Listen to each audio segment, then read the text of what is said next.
hey there, it's Catherine. Today I'm kicking off a new series. I am teaming up with a couple of my buddies, Laurel Beard and Laura Sturks. The three of us have pretty different stamping styles, and we thought it would be super fun to do a video collaboration series. So what we're doing is we are using the same set of supplies.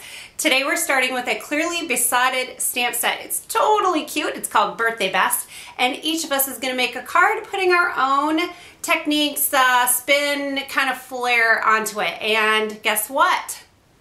We have a prize for you. So be sure to visit the blogs if you're viewing on YouTube. Check out all three projects, leave comments, and you might win. So today's card is going to be a fun birthday card for a kid. You know, I have 3 girls in my house, so we're always needing kids' birthday cards, so I think today's card is perfect. I'm using this absolutely adorable Best Birthday stamp set, and I've already cut my layers. I have a card base, a 4 by 5 1/4 inch piece of black, and then a 1/4 inch smaller, so that would be 5 by 3 3/4. I thought these little guys should be stamped black and white, partly because I'm lazy, partly because I didn't want an hour-long video, and partly because I just think they would be super cute with black and white with like a rainbow sponged background. So that's what I'm going to do here. Started with the picked raspberry, and then I'll move on to spiced marmalade, and we'll just sponge and blend these colors together and make a little bit of a rainbow background. Oh my gosh, so cute. This stamp set is just adorable. Before I saw it premiere, I saw on Clearly Besotted's Facebook page that the owner's daughter actually drew out these little adorable balloon animals. How cute is that? I love that. I love, love, love that she includes her kids, because you know I do that too. And I was able to make a stamp set designed by her daughter. How awesome is that? I think I could have gotten away with not using that spiced marmalade and just doing the picked raspberry and blending it into that mustard.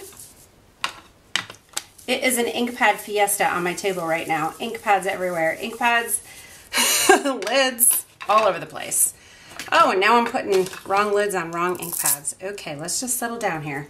All right, now we're moving on to this Twisted Citron. I'm not sure, have I used this color before? Whoa, look at how bright and cheerful that is. It is, woo! Wow. That is something. That's pretty awesome. Now we're going to move on to the peacock feathers. My original idea was I didn't want this to go all the way down, and it kind of has. And my blending isn't perfect. That's okay. I'm going to add some water to this, and that will help blend the colors and also give me these fun water droplets. So let that sit for a second, because this is a dye-based ink. It's reacting with the water droplets, and it almost gives it like a bleached out look. And if you mop it up, it removes the color, so that's pretty cool. Now I think this background looks pretty awesome. It's very bold, almost a little bit neonish, great for a kid's card, but I feel like I was spazzing out a little bit when I was sponging that. So I'm doing another one just to kind of take my time and see how I can get a second look. So I did the picked raspberry already, and like I said, I just took a little bit more time, added a little bit more color, was trying not to spaz out so much. Maybe I had a little bit too much coffee this morning. And then that picked raspberry is running right into the mustard seed, and just as I suspected, making a beautiful orange. On the first card, I was using the secondary colors because sometimes when I do my blending, it just doesn't mix in the middle between 2 colors the way I want it to. So I really wanted to get a green and an orange. So that's why I used those colors on the first one.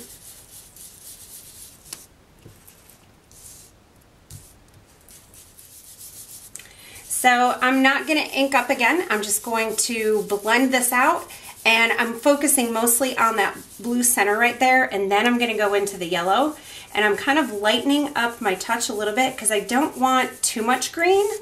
I just want a little bit of green and to be nicely blended between. All right, so now I'm going to move down to the bottom and kind of blend that blue out so it kind of fades out a bit. You can see right down there I got some fingerprints. My hands are a little sweaty. Gosh, what's wrong with me this morning? Now this is pretty bright and pretty, almost neonish. Not really neon, but you know what I mean? Just really super, just bright. So I'm going to take some water and I'm going to do the same flicking. Let it sit for a second and then I'll mop it up. And look at how that just bleaches out that color. So what do you know? I guess I'm ending up with 2 cards. That's all right. I'm going to use a deactivator tool to wipe down my cardstock, make sure there's no static. I'm going to use a VersaFine ink pad to do my stamping, and I want to make sure that the embossing powder that I add on top does not stick to places I don't want it to. Even though it's clear, it probably would be okay, but still. All right, so I'm doing 3 little critters on one card and 1 on another. There are dies that go with this stamp set. Thank goodness. I don't have it though, so I had to fussy cut all these little guys out. So I'm just doing 1 on 1. May all your birthday wishes come true. I think this will be a fabulous birthday card for any of my girlies to bring to a friend. And then wishing you the best birthday ever. And then I'll do the little tails. I'm choosing my VersaFine because it's such a crisp, super black ink and I really like it, but it stays wet for a long time, so throwing clear embossing powder on it does the trick. It also makes your images look a little bit more polished, I think, when they're clear embossed, so it's kind of a win-win. Little guys aside, and I'll grab my clear embossing powder. Now I didn't do a full stamp right there, whoops, but I'll fix that later. So I'll just tap these off and I'll heat them with my heat tool quickly to emboss that, and then we'll assemble the cards. I'm just adding a little small black strip to the end of this card layer, and then we'll add that to the card front. I love the look of just a little black strip there. It really polishes it off. And then this one is just going to have a black layer. I'm going to attach these to the card with just a small little piece of mounting tape. And be sure you check out Laura and Laura's projects also. I can't wait to see how different they are from mine using the same exact stamp set. So much fun. I'm going to put the little piggy down here because his tail is going to get covered up if I put him next to the panda. So the kitty cat, we'll put that one right there. We got to fix this little spot right here. I'm just going to grab a black micron pen and draw that in, and no one will ever know. Thanks for being here. Be sure to subscribe to my channel. Give me a thumbs up if you like this collaboration and this adorable little stamp set. Thanks for being here. See you again soon.